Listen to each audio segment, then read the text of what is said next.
Pima County Sheriff's Department has worked with the FBI since the beginning of the Guthrie investigation.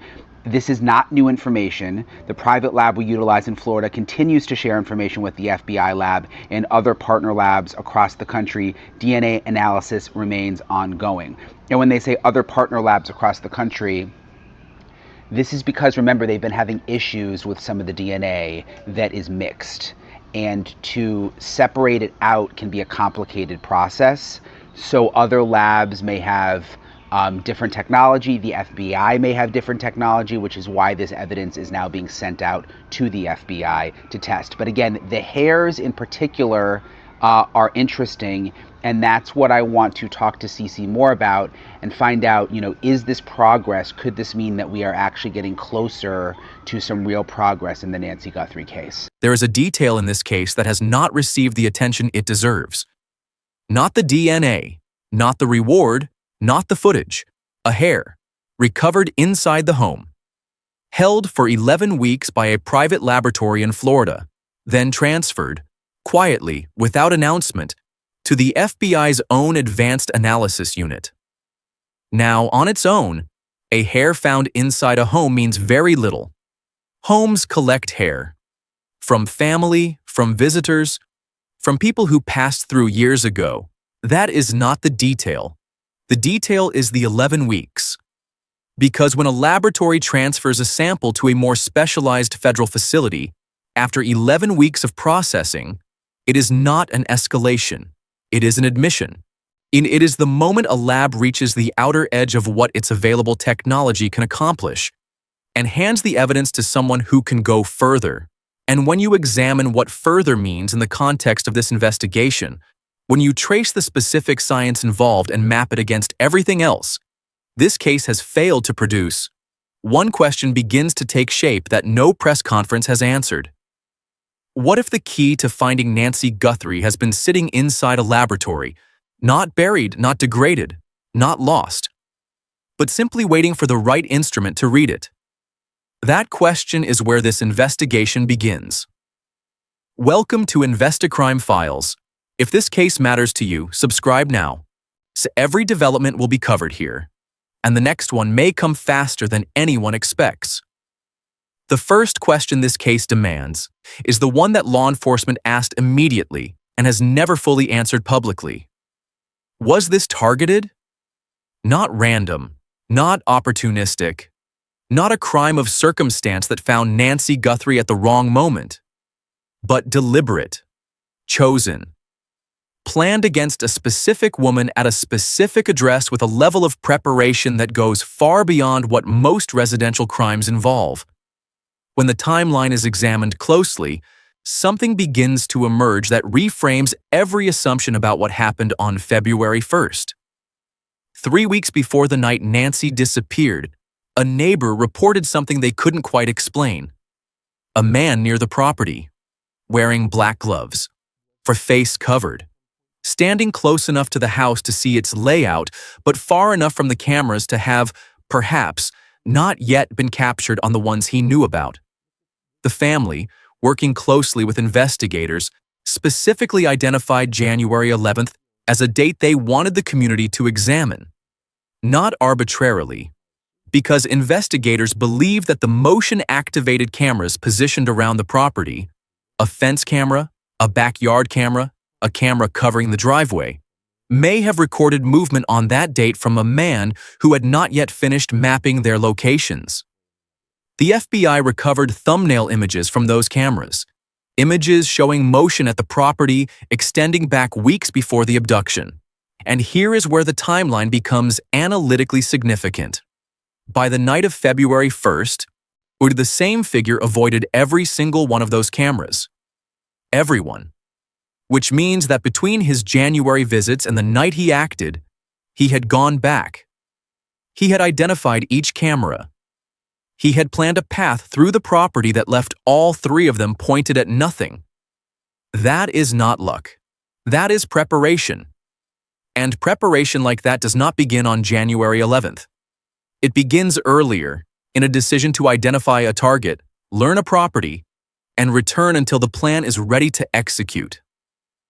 The question of what the January camera images actually contain, whether they captured a face, a vehicle, a detail that investigators can use, has not been answered publicly.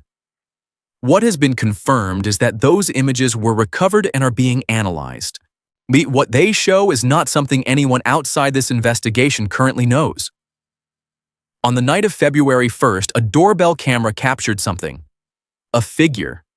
Masked, gloved, armed. Wearing a black backpack later identified by the FBI as a 25-liter Ozark Trail hiker pack.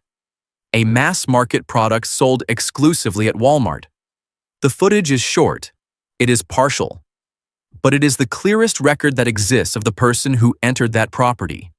Investigators estimated his height at 5 feet 9 to 5 feet 10 inches. Average build. A holster visible on his right hip. Investigators began tracing that holster through gun stores across the region. The figure appeared to tamper with the doorbell camera itself, blocking its view, aware of its position, not surprised by it. The motion-activated cameras positioned elsewhere on the property recorded nothing useful for that night. He had done his homework. What he left behind, what he may not have known he left behind, is where this investigation lives. When the FBI announced on February 18th that DNA had been extracted from a glove recovered approximately 2 miles from Nancy's home, the public reaction was immediate. This was the break. The glove. The DNA. An unknown male profile entered into CODIS, the national database indexing millions of convicted offenders and forensic profiles from unsolved cases across the country. No match. That result was reported as a setback, and in one sense, it was. A CODIS miss means the individual carrying that profile has no indexed criminal record in any system the database draws from. It narrows but does not close the available options. But here is where the investigation shifted in a way that received far less coverage than it deserved. When no match is found in CODIS, the case does not end, it pivots. And the pivot this investigation took, toward investigative genetic genealogy, represents a pathway that has closed cases considered permanently cold. The same methodology that identified the Golden State Killer more than 40 years after his crimes. The same approach that contributed to the identification of the Gilgo Beach suspect. It does not require a prior criminal record. It requires a DNA profile detailed enough to identify distant relatives through public genealogy databases, and the patience to trace family trees until they converge on a living person who can be investigated, approached, and tested. The FBI confirmed that process is underway. A tree is being built. But there is a detail here that changes the weight of everything described above. Because the glove, the single piece of evidence that drew the most public attention, that was sent overnight to a private laboratory in Florida, that produced the profile entered into CODIS, was eventually attributed, through further investigation, to a nearby restaurant worker with no connection to this case. The glove was not the suspect's. That single fact reshapes the forensic landscape of this entire investigation. The most visible evidence thread, the one that dominated weeks of coverage and community analysis, was a dead end. Which means the DNA that actually matters, the profile that may belong to the person who took Nancy, was never on that glove. It was inside the house. And inside the house is where everything becomes genuinely complicated. The DNA recovered from Nancy Guthrie's property was not a single clean profile. It was a mixture, more than one contributor, potentially 3 or more, based on available analysis. At least one male profile somewhere inside that biological tangle, but separated from the others by a forensic process that Sheriff Chris Nanos described, in a local community meeting, as work that could take an additional 6 months to complete. That timeline is not negligence. It is the honest assessment of what mixed DNA analysis requires at the frontier of current laboratory capability. Separating individual contributors from a multi-person genetic mixture is not a standard procedure. It is a specialized, iterative process that different labs approach with different tools, which is why, as of April, as many as 5 laboratories across the country are reported to be working on this case simultaneously. 5 labs, 1 sample, months of processing. That is not a case that has stalled.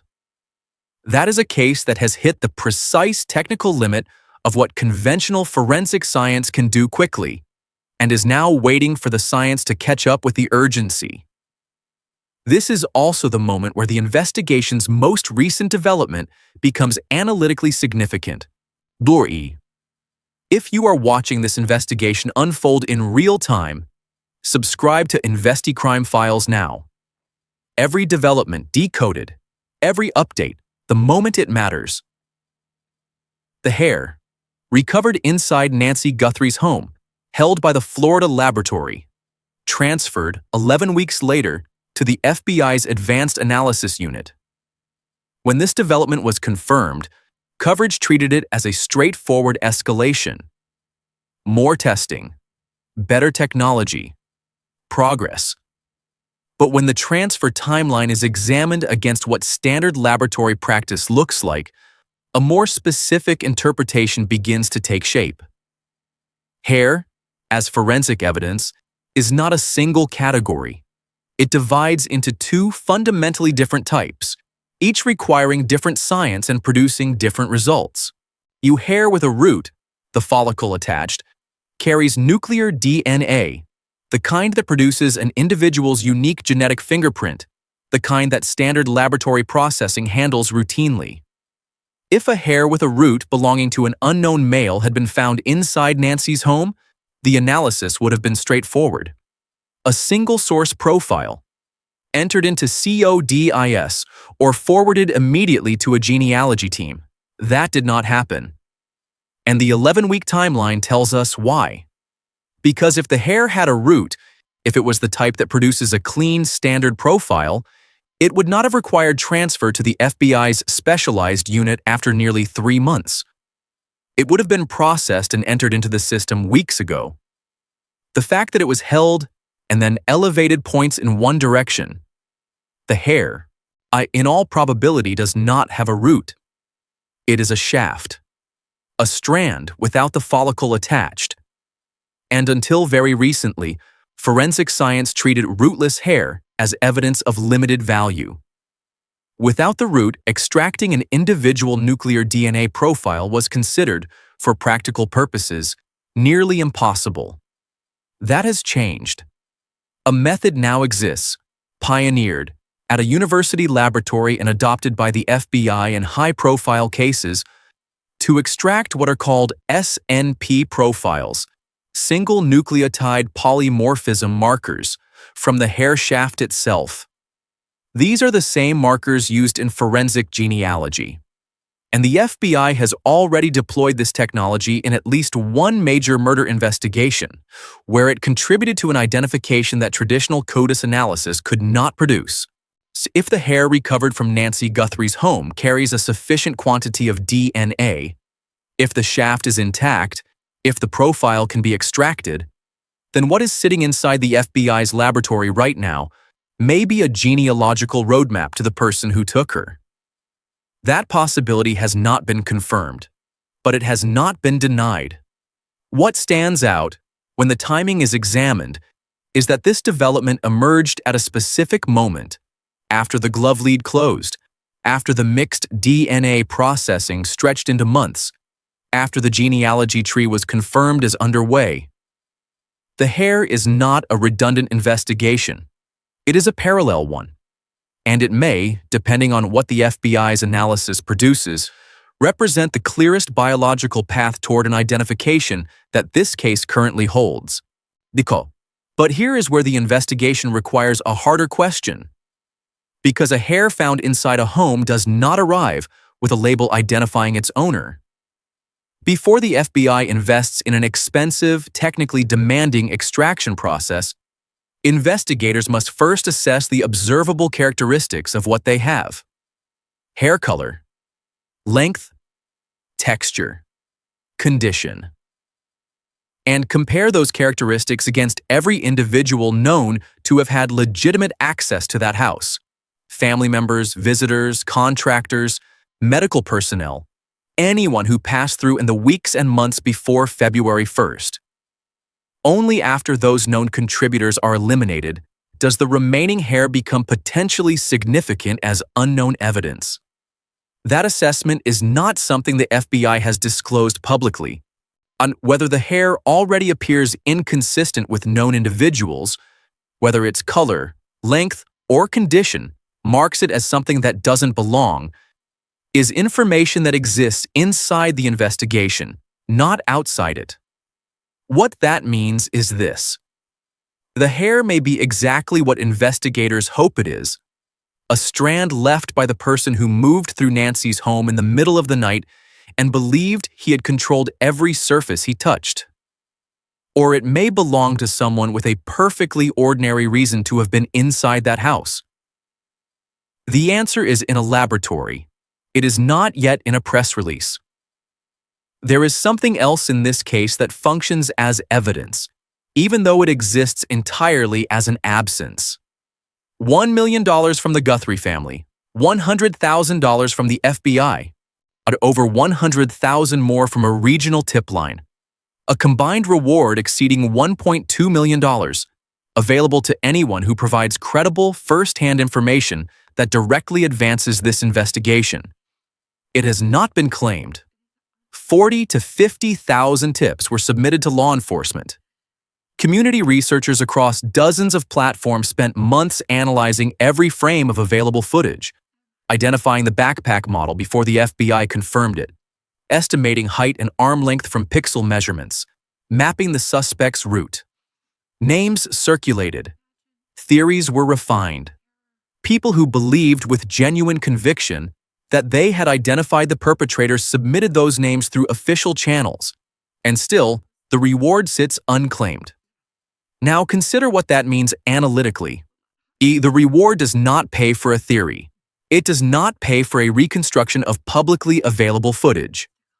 Its conditions are specific, credible, first-hand information that directly leads to a result.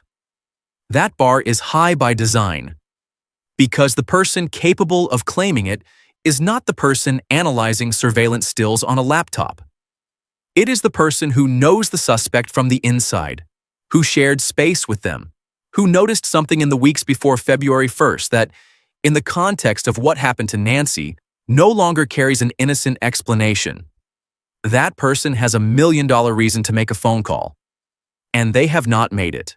Which leads to the question that sits at the structural center of this case and has never been publicly answered.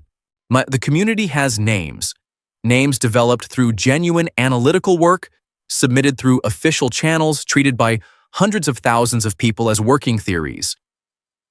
The FBI has biological evidence from the crime scene, a mixed sample being processed, a genealogy tree under construction, a hair now in advanced federal analysis.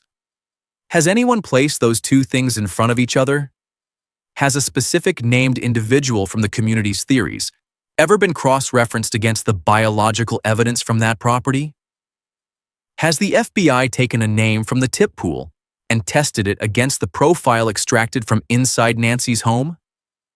75 days into the investigation, more than 40,000 tips filed, and that question has no public answer. Nobody has confirmed it happened. Nobody has confirmed it hasn't. That silence in a case that has generated more public communication than almost any missing persons investigation in recent American history is its own kind of data point. You are watching Investicrime Files.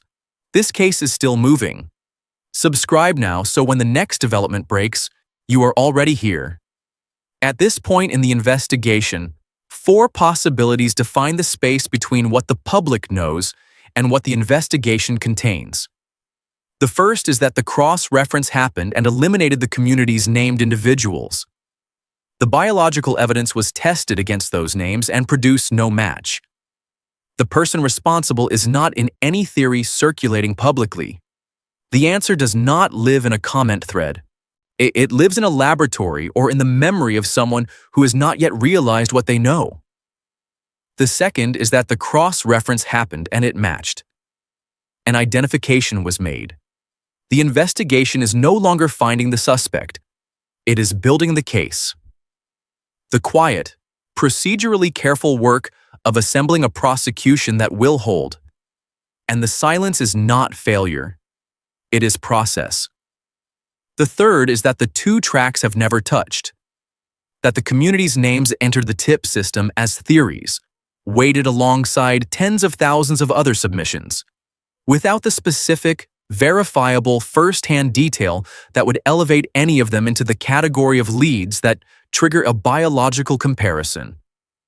In which case, community analysis and FBI forensic work have been running in parallel for months, neither feeding the other, the gap between them sitting unmeasured and unclosed. And the fourth is the possibility nobody in this investigation wants to name directly. That the person who took Nancy Guthrie operates outside the frame of any public theory. That the methodical approach, the reconnaissance visits, the camera mapping, the internet disruption investigated by the FBI, the gloves discarded at a distance, reflects someone whose life, from the outside, presents no obvious anomalies, no visible connection to this case, no social media footprint that overlaps with what the community has been examining. Someone who, in the words of one law enforcement source close to this investigation, is either extraordinarily lucky or more operationally careful than most cases produce. The both of those people would look identical from outside this investigation. And both of those people are still out there. The backpack has not been resolved. A 25-liter Ozark Trail hiker pack, sold exclusively at Walmart, is not a specialty item. It is a mass-market product moved in enormous quantities across hundreds of locations. But every transaction at a Walmart register generates a record, and a specific combination, that backpack, that holster, those gloves, purchased at a specific store at a specific time, becomes a narrower data point than any individual item suggests alone.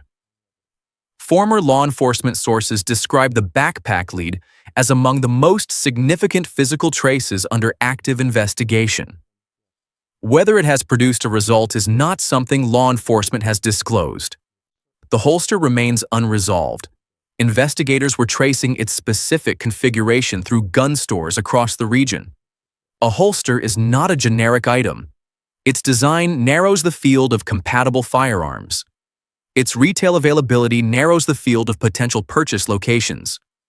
Combined with the backpack, the purchase trail represents a paper record that either exists or doesn't. And if it exists, it does not degrade, it does not go cold, and it does not require a laboratory. The January 11th camera images remain undisclosed. The FBI confirmed they were recovered. The family's public statement confirmed investigators considered that date significant. Whether those images contained something identifiable, a face, a vehicle, a detail captured before the suspect had finished mapping his approach, is a question with an answer somewhere inside this investigation. Nancy Guthrie was 84 years old when this happened. She had raised 3 children in the years after their father died young. She lived alone in a house she had occupied for decades, in a city she had chosen, in a life that was quiet and structured and entirely her own. She took rides to visit her family. She watched her church services on a laptop on Sunday mornings, because that was how she stayed connected to her faith without leaving the house. She had a Bible. She had a phone. She had medication that her doctors described as critical. Medication that was still on the counter when her family arrived on February 1st to find her gone. Shoes still inside. Bible still there. Phone still there. Everything she needed to survive the next hour, still in the house. Her daughter returned to the national broadcast she anchors on April 6th, 65 days after the disappearance. She wore yellow. She thanked the people who had not looked away. She did not say her mother had been found. She went back to work because that is what you do when the case is still open and there is no scheduled end to the waiting. The community that assembled around this case has not stopped. The threads are still active. The analysis continues. And while community attention alone cannot close an investigation, it has kept this case visible across a period when most missing persons cases fade from public consciousness entirely. That sustained visibility matters. It keeps pressure on the investigation. It keeps the tip lines active. It keeps the possibility open that someone who has been sitting on a specific, verifiable, first-hand piece of information will finally decide to use it. Here is where the investigation stands as of right now. The glove lead is closed, attributed to an individual with no connection to the case. The mixed DNA from the property is being processed across multiple laboratories simultaneously, with a timeline that may extend months further.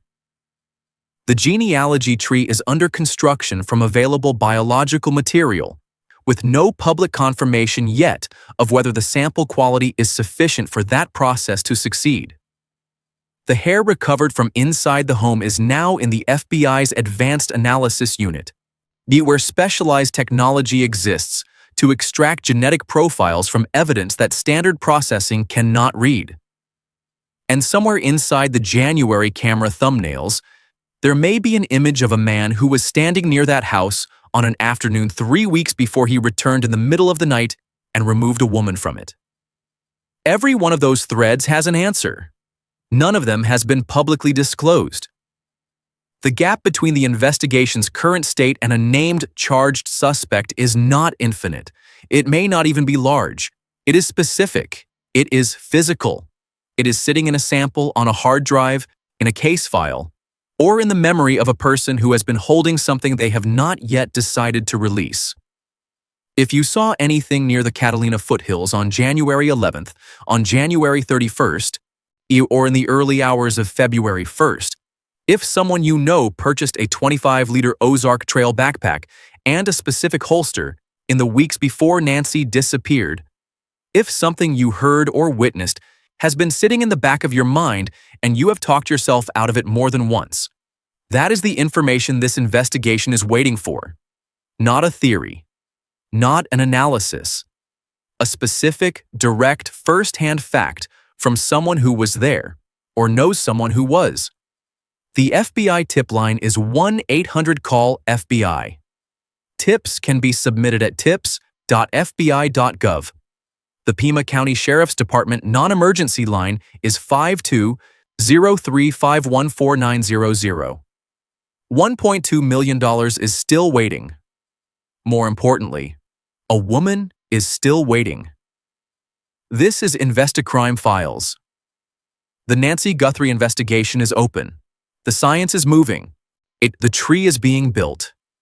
If you are one of the people who has not looked away from this case since February, subscribe now. Because when the next development comes, when the laboratory produces a result, or an arrest is announced, or the silence finally breaks, you need to already be here. Every case we cover is followed until there is an answer. This one is no different. Nancy Guthrie deserves to come home. The disappearance of Nancy Guthrie remains an active federal investigation. All theories and unverified accounts referenced in this documentary reflect publicly circulating, unconfirmed information. No individual has been named as a suspect beyond what law enforcement has confirmed on official record. All interpretations are labeled as such.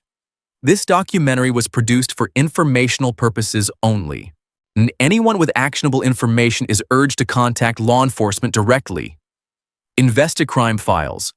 Follow the evidence, question the assumptions. Stay until there's an answer,